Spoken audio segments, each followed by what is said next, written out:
And I have to make sure I hit that record button before you guys talked, because hearing me is not important, but hearing our speakers is important. So our session today is around caring for the caregivers and creating systems to support staff. And it really is essential given everything that's been going on in the last year and the work that people do every day. But certainly the last year brought some different challenges for our staff in ways that probably none of us ever imagined. And so I'm thrilled today. We have three panelists.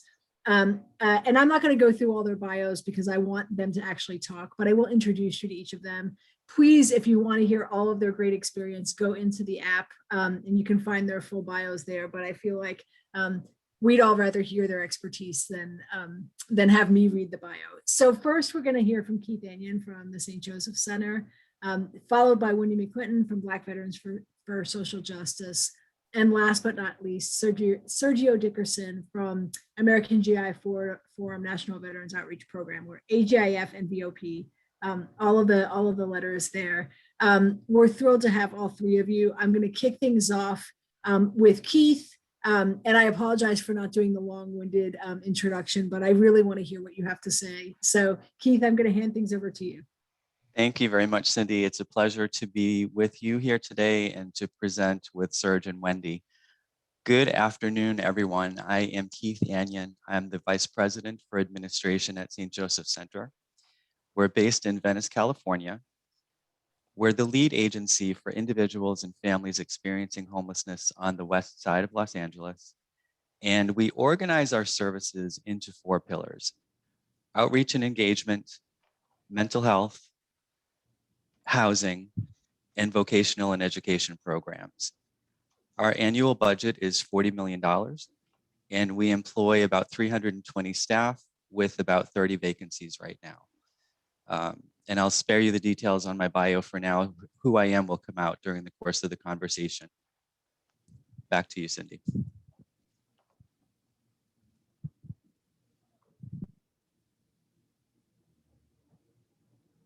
And I had muted myself and couldn't unmute. That's sort of typical in the environment that we're working in today. Joys of Zoom. Let's see. All right. So Keith, are you ready for your slides? Sure. Or your slide, I guess. Absolutely. We wanted to keep the slideshow to a minimum just to spur more conversation. So I gave some thoughts around how to frame caring for the caregiver in a few different realms.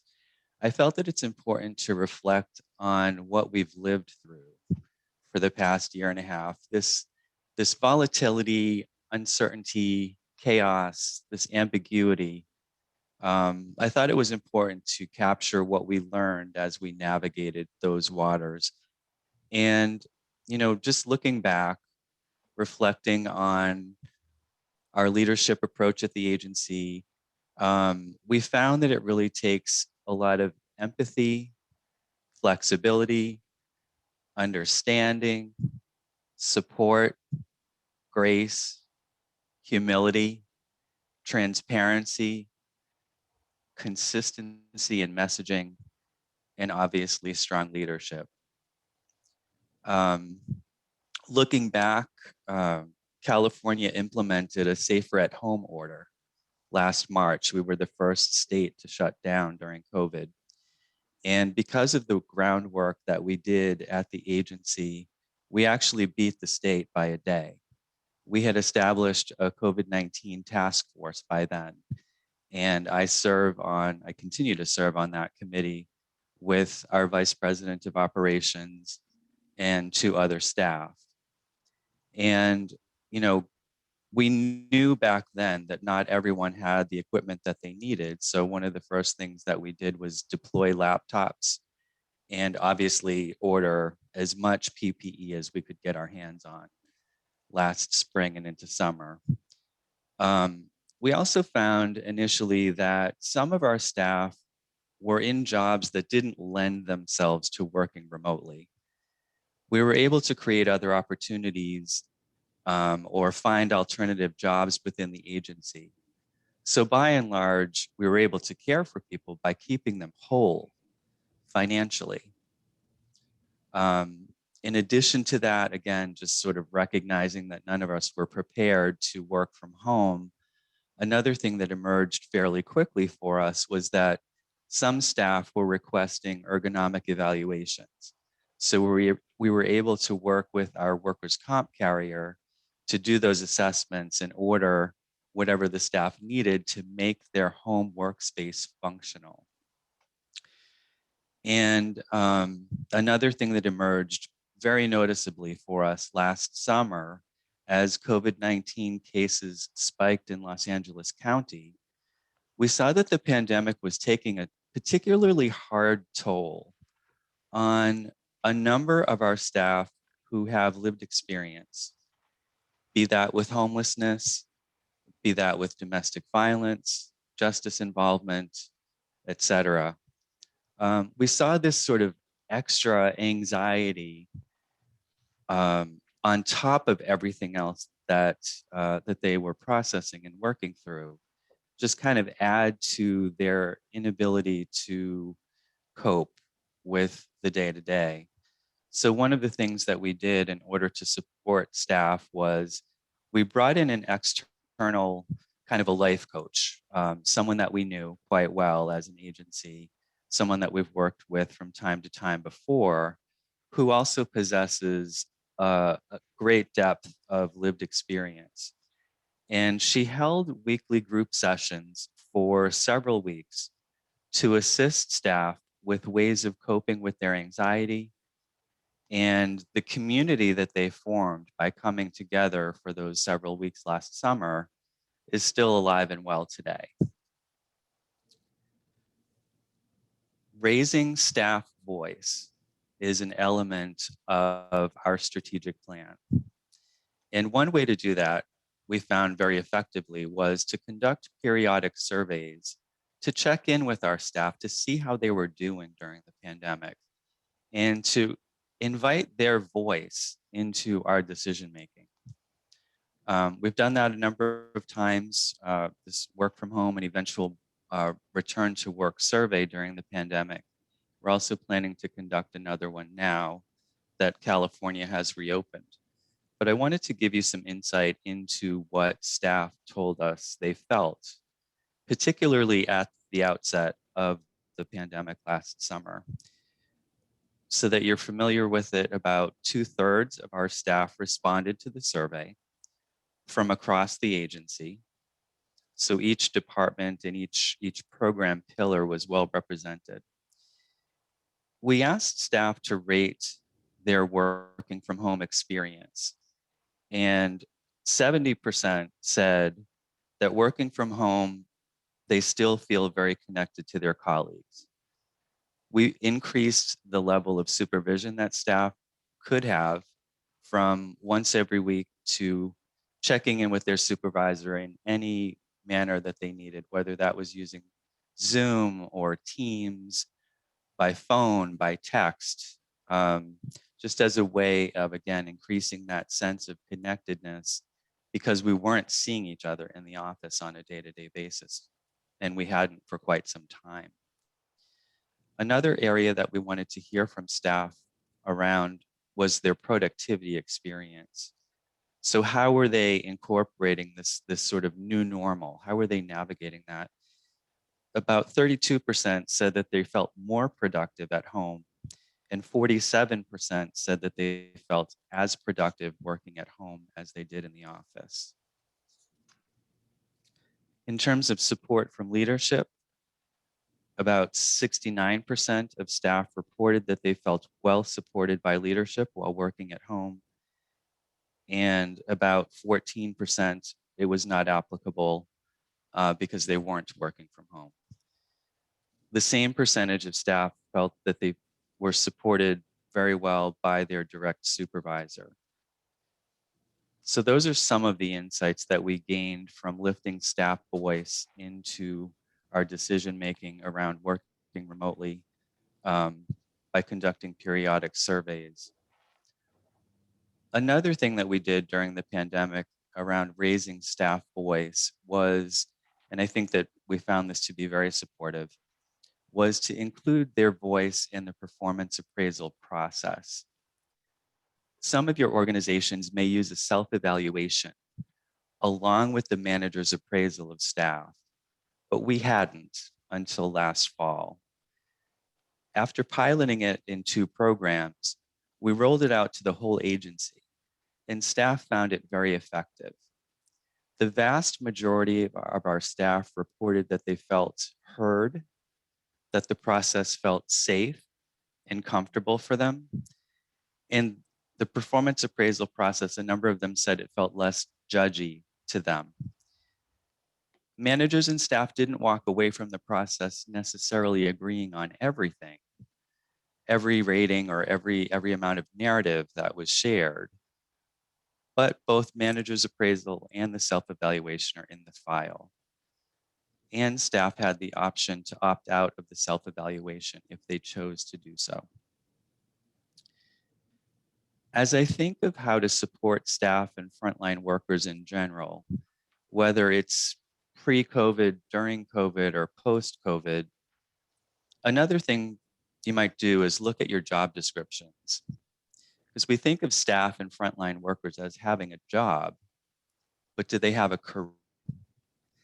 One thing that we did at St. Joseph Center in 2016, 2017, as we were building capacity, was to look at our job descriptions and determine which ones truly required a degree and which ones didn't.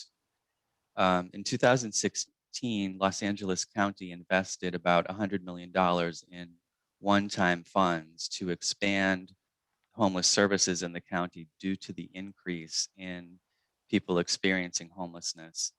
And in March of 2017, the county voters enacted a tax which generates roughly $350 million of new funding into the system every year for 10 years. So as we were building capacity, as we were diversifying our workforce, we were also determining who can come in, what type of experience can we create for them, what types of career path can we create. And we found that removing the degree qualification was very effective in helping us achieve our goals.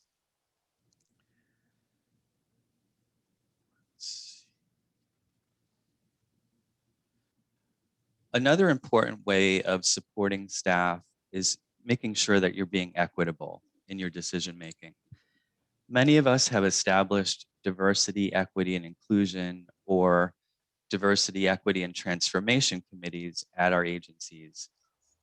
Bringing people together from all levels of the organization to look at policies, practices, and procedures is good and necessary work. Part of that is also looking at the power dynamic. There's a world of difference between the idea of sharing power versus yielding power. I happen to co-chair our Diversity, Equity, and Transformation Committee with my boss, who's the president and CEO. We meet monthly, and every other month, I yield my spot as co-chair to one of the committee members so that they can experience the power of being a co-chair of a committee, perhaps for the first time in their career. Another way that we've cared for our caregivers during the pandemic, again, going back to what I shared a few minutes ago around the task force, is that we provide staff with a weekly update. And we've used this forum to educate staff on how to stay safe during the pandemic. We've developed a daily health assessment and reminded staff of the importance of its continued use throughout the pandemic. Promoted self-care in several ways, provided a link to free testing, and once we had it, links to vaccination opportunities, and provided CDC and Department of Public Health updates throughout the pandemic. That regularity of communication, that transparency, and that regular amount of education really left staff feeling supported for the past year and a half, which I think, again, helped them cope with some level of that volatility, that chaos, ambiguity, and uncertainty that I started with. Going to this slide for a moment, there are a couple of things that I didn't touch on a moment ago. Our staff have asked for things like a Wi-Fi allowance, which we've been able to do. And I really feel like referral bonuses is another one as the economy heats up. It's a nice way of having people refer a friend or a colleague that they know to share in the work that we do. It also helps people out financially. I also want to touch on not losing sight on what may be underlying for staff. About 25% of our staff at St. Joseph Center are people who have disclosed that they have lived experience, be that with homelessness, justice involvement, domestic violence, mental health services, or substance use. Some staff have lived experience with systemic racism. There are many ways that we can provide specific support to help people thrive in the work, such as bringing in someone with lived experience to conduct those support groups that I shared. That was very, very impactful and very effective in terms of showing staff that we see them and that we want to provide them with additional resources to help them through the work during very, very difficult times. Thank you. Thank you so much, Keith. We're going to move into our next speaker. Please, if you have questions, you can go ahead and submit them through the chat box. We will be bringing those up as well, but I think Keith gave us a really nice foundation of some of the things that you can do organizationally to sort of set up the systems to help support your staff. We are going to move now to our second speaker, and that is Wendy McClinton, CEO of Black Veterans for Social Justice. So Wendy, the floor is yours. Thank you. Thank you, Cindy. Thank you, Keith and Serge and Heather, for the great work that you do and they're continuing to do, and for just allowing us to have this space to share this topic that's well needed. And Black Veterans for Social Justice is based out of Brooklyn, New York. It's a 43-year old agency that services not only veterans, but the community as well in the areas of employment, housing, food pantry services, advocacy. Those individuals, all types of housing. We have transitional housing, permanent housing, shelter, hotel operations, and isolation shelters. We are 647 strong. We operate a 24/7 operation, which made it, we did not have the ability to work from home. We were essential workers. So during this COVID, Black Veterans for Social Justice remained open during the whole time, offering services to our veterans, offering services to our non-veteran residents as well. So I just want to begin, and one of the things when you're faced with an operation that doesn't close, I really thank God for a board of directors that are very supportive and understanding and worked with me and the executive leadership team to make a safe environment where we can not only take care of our staff, but then take care of our clients and our tenants and anyone who walked through those doors with our mantra, which was tender loving care and a listening ear. And we thought about it and we came up with this theme, and it was like, what to do when you don't know what to do, COVID 2020. And one of the things that we adopted was what we call model servant leadership. And what that is, servant leadership basically is a philosophy in which the goal of the leader is to serve. This is different from traditional leadership, where leaders' main focus is thriving of their company or the organization. It's on one of those slides, Cindy. I think it's the next slide, and everyone can share and read along. Yes, that's it. The servant leader shares power, puts the needs of the employees first, and helps people to develop a platform as highly as possible. Servant leadership inverts the norm, which puts the customer service as the main priority. When leaders shift their mindset and serve first, they benefit as well as their employees. In their employees acquire personal growth, while the organization grows as well due to the employees' growing commitment and engagement. And that's what we try to do. We try to take servant leadership and utilize that to not only help each other, but still be able to be that caregiver to our tenants, our residents, our clients, but also become caregivers to ourselves. One of the things that our BVSJ Veteran Service Center and shelter hotel operations, like I said, we run 24 hours, 7 days a week, and require staff to be present to provide those services, especially to our homeless clients, especially to those individuals when in New York City, when they cleaned out the train stations and individuals were coming off the street, they didn't know where they were and where to go. BVSJ was one of those entities that was open, able to deliver a resource, whether it was for food pantry, whether it was for seeking employment. Individuals were employed during COVID. They were housed during COVID. So the work never stopped, but we still had to take care of ourselves. To support the essential staff during COVID 2020 pandemic, systems were created using what we call the 4 Ps. And that's on another slide. And it said, in order for us to get this done, staff had to be, number one, present, staff had to be protected, staff must be provided for, and staff must be persistent. You know, we took COVID's adversity and it became an opportunity university at BVSJ. It gave us opportunities to grow. It propelled us into realms of technology, communication that we didn't even think about because it was so unexpected and it came so quickly and we had to react just as quickly. When we talk about staff being present, what does that mean? What does it look like?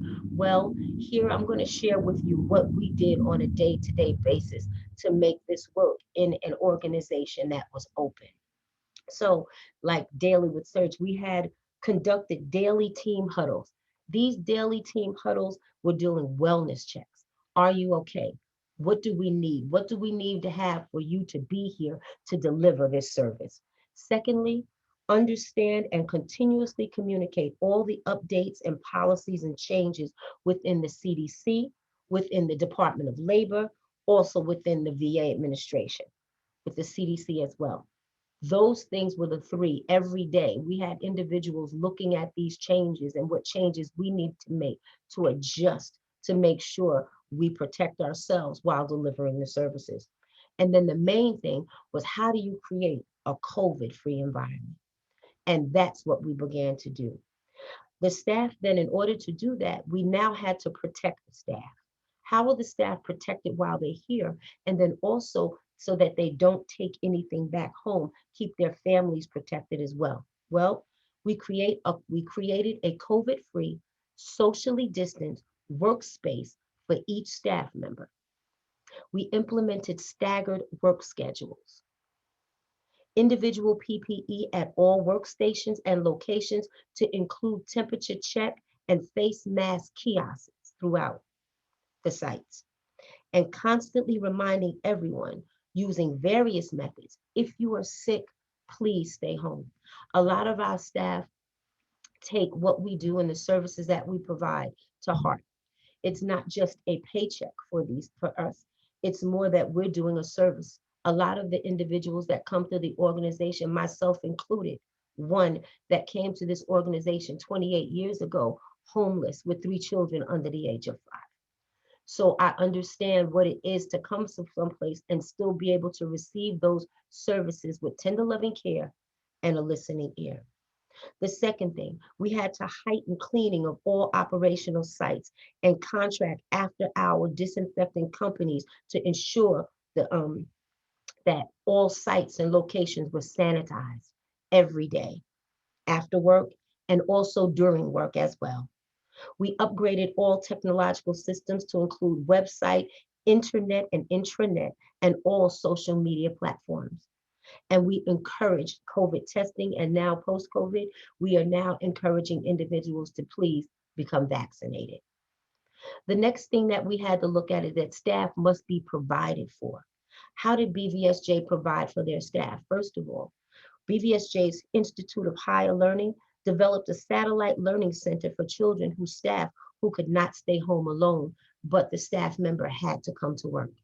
So it was in this individual where the staff, where children were now working remotely, children were now able to come in a COVID disinfected environment, socially distanced, and they were able to do their work and be monitored not only by their parent, but other staff that pitched in and took shifts to work and make sure that these children were taken care of, maintained just the way their parents would do if they were there while their parents were working.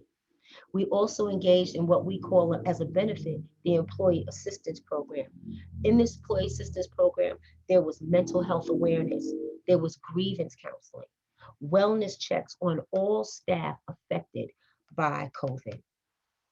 Keep open communication 24 hours a day, 7 days a week. I don't care if you're in the middle of the night and there was something that was wrong, pick up the phone. They were able to call. Someone was there to answer whatever issue or problem that they had. No matter what time of day it was, no matter what day it was, there was always an answer on the other side of that phone. One of the things that we didn't want anybody to get was a voicemail or someone saying, we'll get back to you. No, we want someone to pick up the phone, answer their questions, and meet their need. We also did, even through COVID, morale building. During this COVID, we held a virtual Memorial Day parade, honoring all staff, our veterans, but especially our veteran staff, which make up 30% of the agency's overall staffing. We averted layoffs by using PPE, but then also during the pandemic, due to our non-veteran component, we were able to hire approximately 60 individuals. So we were able to make sure that individuals continued the work. We were able to hire other individuals, which then prevented some individuals from being homeless, and we were able to continue our work that way. The final thing, staff must be persistent. How do you see this staff being persistent? First of all, we hired additional staff to continue the qualitative services. Emphasis was placed on the importance of staying focused to the task.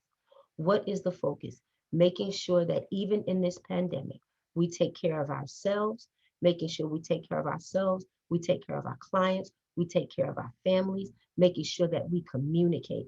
Communication was key through this whole COVID pandemic, making sure they had tender loving care and a listening ear that would be there to meet the need. With all executive leadership, to include the board of directors, adopting the model of servant leadership, BVSJ, comprised of 647 staff employees, were able to successfully deliver qualitative services and achieve all programmatic goals to all veterans, their families, and the community during COVID, and we're continuing into COVID 2021.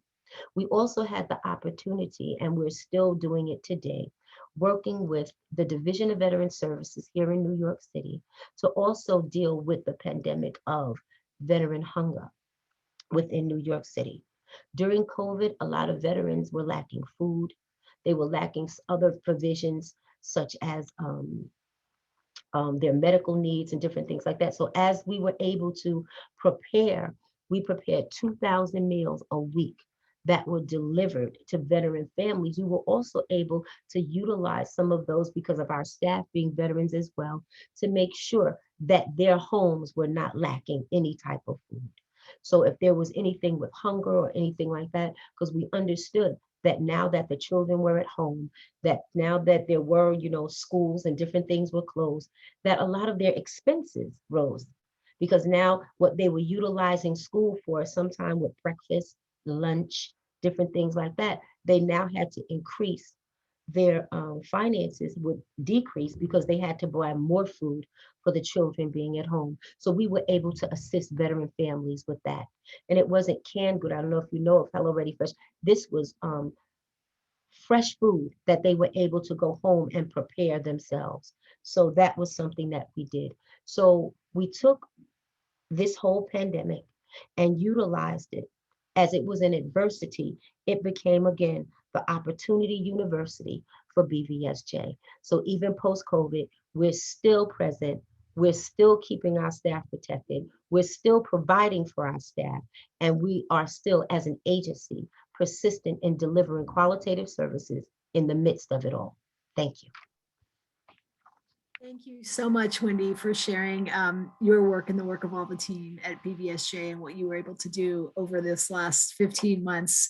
I know we have some questions for both you and Keith, but before we get to questions, I want to pass things over to Sergio Dickerson from American GI Forum National Veterans Opportunities Outreach Program, sorry. And so he can talk a little bit about what they did, and then we'll have some time at the end for questions. So Serge, I'm going to hand things over to you. Thank you, Cindy. And thank you very much, Keith and Wendy, for your great presentations. I learned a lot about that. And my name is Serge Dickerson. I am the Vice President of Client Services for the American GI Forum National Veterans Outreach Program here in San Antonio, Texas. We also serve 4 other major cities in Texas. We've been as large as we've had elements out in California and in the DC area before, but we've kind of centered back our operation in the Texas area and the Texas major cities. Our services here, of course, very much like BVSJ, we serve veterans. And at the very beginning, we served Latino veterans when Latino veterans were not being addressed properly after World War II and into the Vietnam era. Now we serve all veterans. But initially we started out as a Latino veteran organization. So, and I say that only because we parallel a lot of things with the BVSJ, and we just wanted to make that comparison. We also decided, much like BVSJ, to remain open.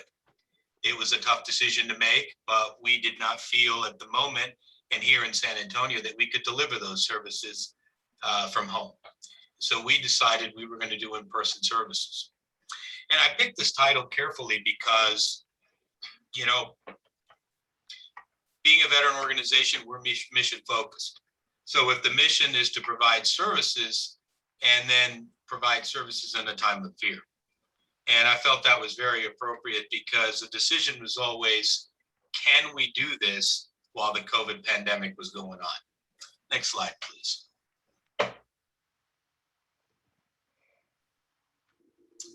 So can you go ahead and pull them all up? It'll go much faster. Outstanding. Thank you, Cindy. So what did we do first?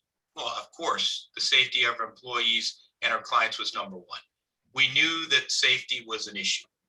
So we looked for guidance everywhere, but at the very beginning in the January, February timeframe, when this was rolling out, there wasn't really complete guidance.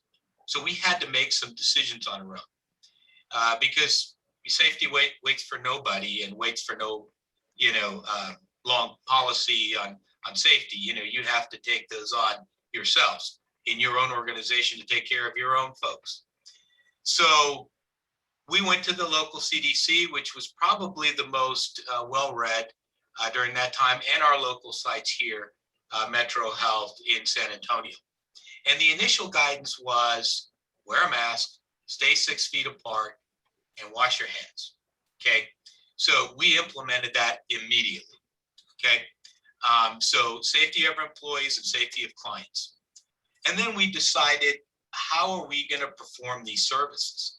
I mean, there was talk about shutting the program down, because what if we get closed? What if we're not mission essential? At the very beginning, we didn't know who was going to be mission essential or what the severity of this was. We just knew that people were falling out left and right. And maybe that was going to supersede even our mission, which is very important. But as we started to see the signs that service would be continued, first with hospitals, addressing those in need, and then with the homeless, and then in the shelters, and we have a shelter, so we operate 24 hours also. We decided that we're either going to do this in person or we're going to do this remotely. We looked at the remote option. We figured that in order to get us remotely operational the way we thought we needed to reach our clientele, it would require us to spend a lot of money, and it would take us some time with our network background to get that accomplished. We didn't think we could do that in a quick enough time. And we were already serving veterans. It's not like when COVID happened, we were starting. No, we already had a pool of about 300 veterans in all our sites that we were serving. So we had to continue that support. And so we felt that the best way to do that was in person. Again, that was our own decision based on our own systems, based on our own modus operandi. We went with the in-person approach. And of course, we took some things into consideration. We looked at CDC state and local guidelines that supported us to go ahead and work through the pandemic. So we made the decision that, yeah, we are mission essential, and that we could not perform adequately for our clients remotely. And so that we would do in-person services to our clients. A lot of our clients had no phones. And, the thought of them getting online or calling us on the phone was just not practical. And a lot of clients were lonely in this time. Everybody was off the streets. I mean, they couldn't set up anywhere because they couldn't talk to anybody. So they were alone. And so they wanted to see a friendly face. So that's kind of what we heard. And so we thought that for all of those reasons, we needed to be in person. So we've made that decision. And I want to take you kind of through our decision-making process, because this could happen again. Maybe not COVID, although we were hearing about variants and all of these things. We could find ourselves, hopefully not in a situation like this again, where organizations need to reassess how they're going to tackle this issue. So really going through this planning process is key for organizations to do. And so I kind of want you to see how we went about it, so that maybe that could be of help to you. So how do we implement this decision? Kind of difficult to do. We needed to develop a plan to deliver safe, services, not just for our clients and for employees, but also for our clients. If we were going to use equipment, remotely, because invariably there's going to be a client that won't come in or can't come in. So how do you deal with those clients? So we couldn't completely negate the remote. We had to work the remote plan also and have a plan for that. So although we saw most people in person, we had to have a remote plan. And then address staff concerns, because there's going to be concerns about safety. They're seeing other providers stay home, and they're wondering why GIF is not. Okay, it's a good reason. They're seeing schools closed, and now their kids are at home with no babysitters. It's the first time they had to deal with that. So those are real concerns for parents. When you have to decide between your kids, your family, and your work, that's a tough decision to make. So these are things that we had to discuss with our employees. Okay. So what did we do? Well, we started out by providing security for all our facilities, and that security was twofold. First of all, it would screen the clients. They'd ask the questions, they'd do temperature checks, and they'd make sure everybody coming in had a mask. If they didn't pass those first two tests, the temperature and the mask test, they were not allowed inside. And some clients, as you can imagine, some in desperation, they wanted to get services anyway. Now we would provide them the mask, and we'd try to help them outside of the facility at a safe distance, but we would not let them in the facility, because it didn't do any good to have a client that was COVID exposed in the facility, exposing other clients and our employees. So we had to be pretty tough about that. Screening symptoms, we talked about that. A regimen of cleaning and disinfecting. You cannot imagine how much cleaning we did. Every hour we cleaned every handle, we cleaned every door, we cleaned desks, we cleaned bathrooms, we cleaned everything. I mean, I walked around the office and all I could smell was, sanitizing solution everywhere. But, we were preaching this, so we had to do it. And by doing that, we created an environment that we felt was safe. And then new guidelines for interviewing clients. Obviously, we weren't going to do face-to-face. I mean, not in the traditional sense.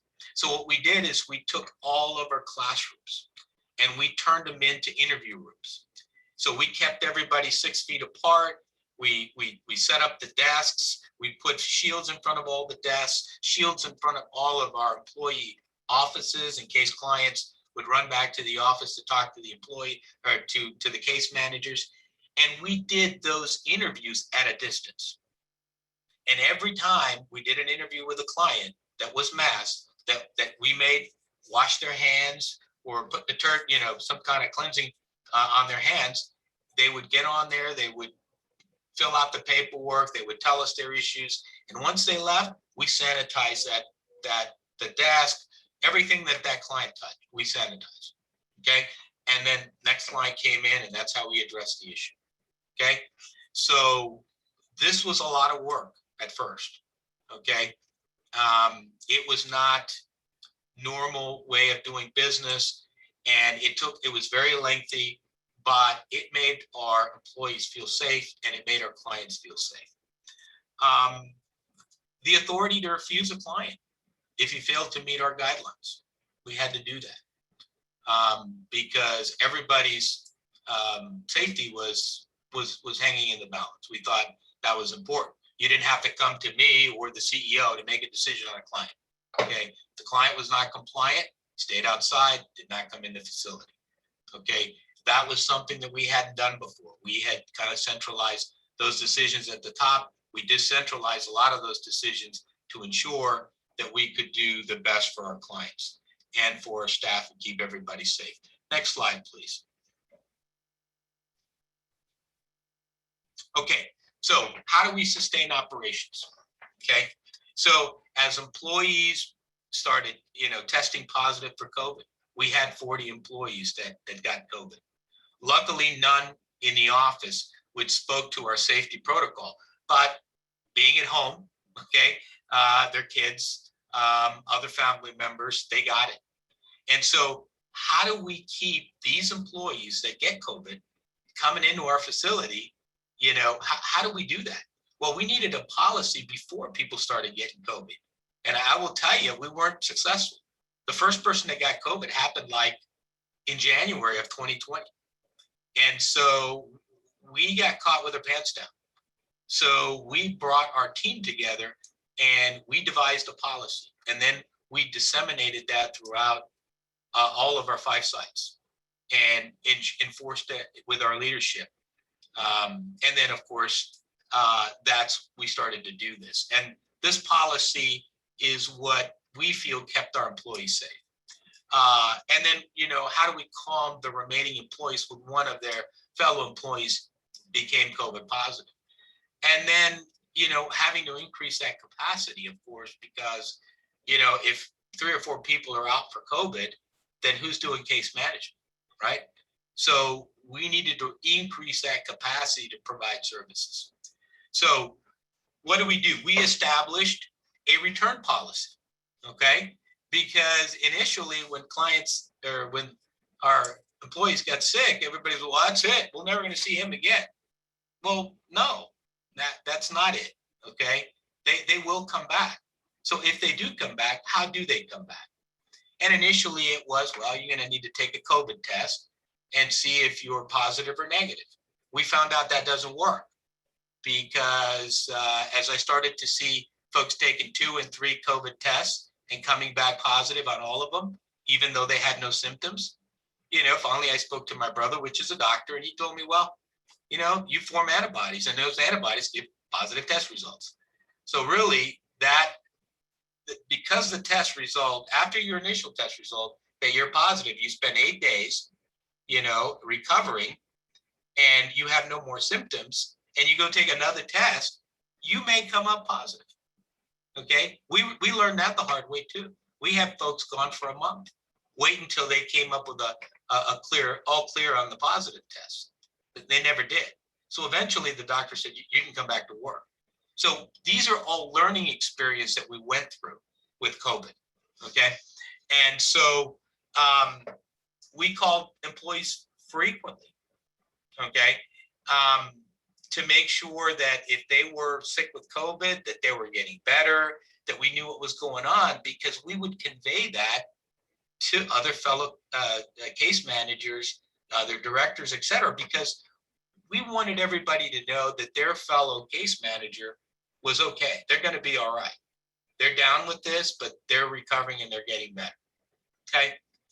And then the leave guidelines, which I'll talk about later. It's basically if, you know, the myriad of different circumstances that could occur with COVID. Either they're COVID, or they were exposed to somebody with COVID, or the family member has COVID, or they're dealing with a child that can't go to school because the school closed down. All of these different variables that can happen in this COVID environment. And I'll talk a little bit about that later, but we had to develop a method to address all of these. And then instituting, conveying, and follow through, okay? Developing that action response to COVID, okay? What I mean by that is when somebody gets COVID, what do?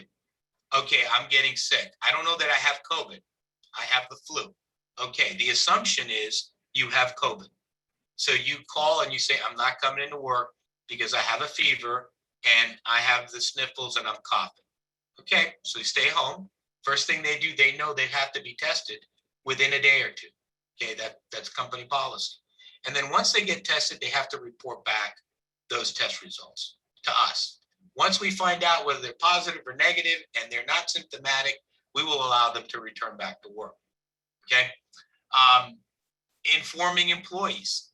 Hey, your case manager that disappeared yesterday, okay, because a lot of times they felt sick, they told their supervisor and they left if it happened at work. Or they called the supervisor and said they weren't coming in and they didn't come into work. Well, everybody else is looking around saying, okay, what happened to, you know, Susie over here? She's not here anymore. Well, you know, she's not feeling well. She may have COVID. So we would let the other case managers know, the other staff know, and then we would go in there and disinfect their office. Okay. And we did that in every case. And we would contact everybody that they came in contact. Now, understand that everybody was supposed to wear a mask, clean their hands, stay 6 feet apart, and we were draconian about those rules. But we still went out and reached out to everybody they contacted in order to make sure we kept them safe. Okay? And then the last thing, we increased the capacity. We were very fortunate that CARES funding was starting to come out for both the VA, and we have VA and HUD programs, several of them for veterans. And the CARES funding started to come. So we started to increase our capacity in case managers, intake, housing coordinators, et cetera. You know, particularly housing services, because our housing services went through the roof during COVID. We hit record numbers. You know, at one point, I think we placed 80 people in housing in 1 month, you know, and for us, that's a lot, okay, including hotels and all these other places. And that was all paid for by COVID. But COVID also provided us the opportunity to increase our staff by 25%.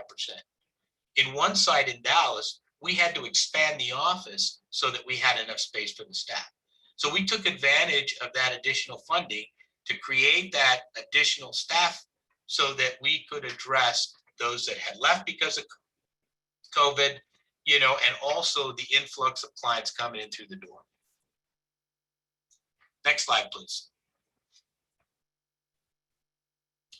And Serge, I'm just going to give you a time check. You have about a minute or two left, so we have time for questions. Okay, great. Well, I'll go through this quickly then. Okay, so what we did is understanding employee rights. Okay, so the FFCRA, Family First Coronavirus Response Act, provides certain rights for clients. So if you go to the next, just click it one more time. You can skip this, just click it one more time and one more time. There we go. So on the employee rights, you have 100% for qualifying reasons 1 through 3. And those reasons you can see there, 1, 2, and 3. Basically, they're COVID related directly with the client or with the employee. Okay.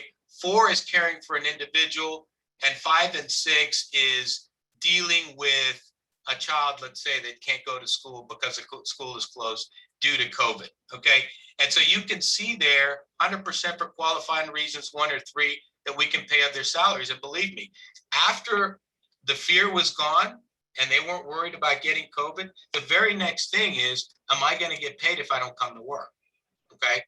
And if they're not gonna get paid when they go to work and we don't understand this, then they're certainly not coming back. They're gonna be looking for another job. So understanding this piece and conveying this, and then on the left there, you can see our sick leave request form, which mirrored the employee rights to make sure that they understood that if they had to leave for COVID, they were gonna get paid. Or if they had to leave because their child couldn't go to school, they were gonna get at least 2/3 of their pay. Okay? And the last slide is we tried to remain positive. You know, that's what the leadership did, is to make sure that we remain positive with our employees so that they could feel that we had a handle on it and we had their best interest at heart. Well, thank you. And sorry I went long. Thanks so much, Serge.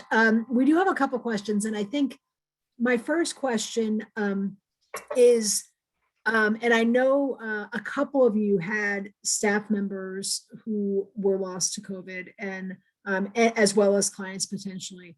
And so the question that I have is, how do you care for the staff members who are mourning the loss, grieving the loss of a colleague, or a leader in the case of American GI Forum?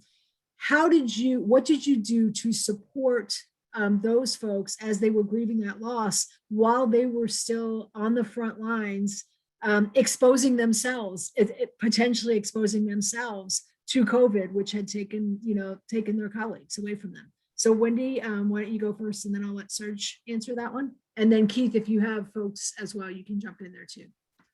It was really hard. Unfortunately, we had 2 staff members that we lost to COVID. And it was then going back to our employee benefits, making sure, first of all, we reached out to their family, offered our condolences. What is it that we could do? Is there anything that we could help with, any situation that they may have that we could be of assistance with? Then we offered counseling for the staff members that were working with the individual. And then again, keeping those lines of communication open, asking, is there anything that they need? Do you need time off? How can we help you with making this adjustment? And we did that fairly well through EAP, through the open door policy that the agency has, and then trying to assist them either through Black Veterans for Social Justice or any other social service agency to get whatever needs that the deceased family member may have, or the current staff member who had any type of issue after the loss of their staff member, of their colleague. Thanks, Wendy. And Serge, did you want to handle that one? We lost 3 employees. One was our CEO. It was a tough loss because, you know, he had been the CEO for almost 50 years since the organization started. His wife caught it because she was in the hospital a lot because she did, you know, weekly. She was being seen by the hospital weekly, and so she caught it and gave it to him, and then he got sick and eventually unexpectedly died suddenly. And so not only did it cause, you know, an uproar in the company, but now the head guy in the company was gone. So what are you going to do? You know, kind of situation. So many of the things that Wendy did. First of all, we allowed the staff to grieve, and we created a forum for the staff to grieve, because without the grief, they just cannot move on. And so we had a parade for the boss. We met with the family. We sent wreaths at the grave. We weren't, it was a close gravesite, you know, because of COVID. But, you know, we stood out on the street holding banners and that kind of stuff. So, you know, when his casket drove past, we felt like we were contributing to that. We also provided counseling. We have our own counseling services for veterans. We opened that up for the staff. And we had one-on-one sessions with sub-staff members that took it particularly hard. So again, it's about being involved with the staff and providing, then reaching out to them. We had 2 other staff members that also passed. Again, their situations were, they caught it somewhere at home, and they were taken by the virus very quickly. We reached out to their families. We provided the support. Part of our benefit package is insurance that we provide for our employees. So we were involved in that process, reaching out to the family and making sure that they had everything that they need. Again, we reached out to that organization, that particular organization. We had one element that it happened in El Paso, so we reached out to them, made sure that we addressed all of their concerns. We provided them counseling, and that the staff, the leadership was available to them so that they could bring to us any concerns if they still felt unsafe, or if they needed time off, whatever the case may be. So again, very delicate situation, has to be handled delicately, but I think the most important thing is you have to allow the staff to grieve. Thank you. Thank you so much, Serge and Wendy, for sharing that. We did have a question around what were the policies that you guys put in place, or how did you handle staff who were high risk themselves? How did you handle sort of a high risk staff member? And Keith, I'll let you start on that one first. Thank you, Cindy. We were as flexible around that as we could be, even to the point where on our outreach teams, we had a couple of nurses who were high-risk individuals.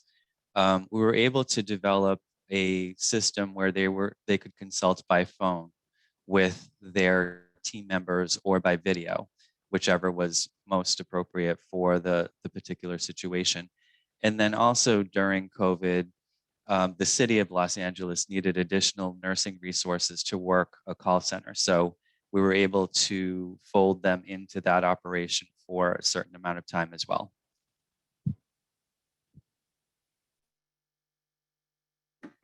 And Wendy or Serge, did either of you want to address that one? So we would provide, as much time as they needed, up to 12 weeks if they were high risk.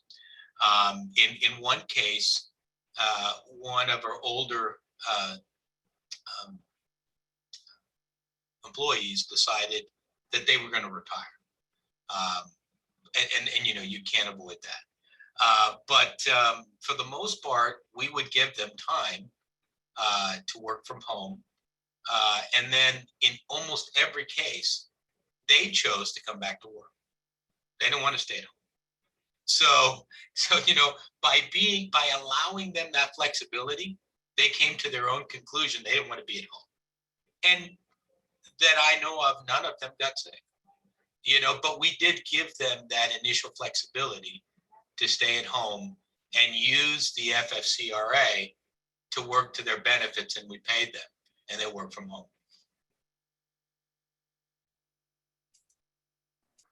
I concur with Serge as well. We didn't, if they were high risk, we didn't know it. They would make known that they were high risk, but they did not want to stay home. So what we did was we still tried to heighten their environment. Maybe made, instead of them being 6 feet, they were 12 feet. Put more supports. You take this office over here. We make sure you're safe, give them more PPE, give them more hand sanitizer, more gloves, whatever they needed to make their environment more safe. Well, I'm looking at the time, and we do have a couple questions, but it's after 4 o'clock. It's 4:01, and there is a session. There are sessions coming up at 4:15. So I do want to respect everyone's time. I did just want to thank all 3 of you for sharing. There were a couple of questions around cost sharing, and also like sort of how you dealt with the increased costs. I know, Wendy, you mentioned some of the additional funding, but also like, have you put any of this together for models for the future? So we've put your email addresses up here so folks can reach out to you, and we will be posting the session. The last thing that I wanted to say is one of the things that stood out from all three of your presentations, and there were similarities and differences, but to me, it all came down to empowering the staff and helping the staff feel empowered and feel like their voices were heard and that they had some control. And I think giving people that sense of control and empowerment over the last 15 months, when most of us did not feel that, is a huge accomplishment for all three of your agencies. And I thank all three of you for all the work that you've done, and for your teams. I know you are one part of larger teams. And so we thank you for all of that and for sharing that expertise with us today. Keith, Wendy, Serge, thank you. We appreciate you. And we'll talk to you soon. Thanks, everybody. Thank you. Thank you, Cindy. Bye, Serge. Bye, Keith. See you Bye, later. Wendy. Take good care. Bye. Keep You fighting. too. Fight's a good Cindy. fight. Cindy, that Thanks, my Cindy. email address on there is incorrect. It should say AGIF. I put it in the notes. Oh, in you the know what, chat. Serge, that is me doing a bad typing job. I will Okay. fix it before we put the slides I out. just want to That make is sure they me. have that. That is my contact. typo. I know it's not AFIG, so I will fix that for you. Thanks for letting me know. I will fix it. All right. I appreciate it. It was a pleasure being on with all of you. Thank you so You much. too as well. Take care. Take Bye-bye. care. Thanks, everybody.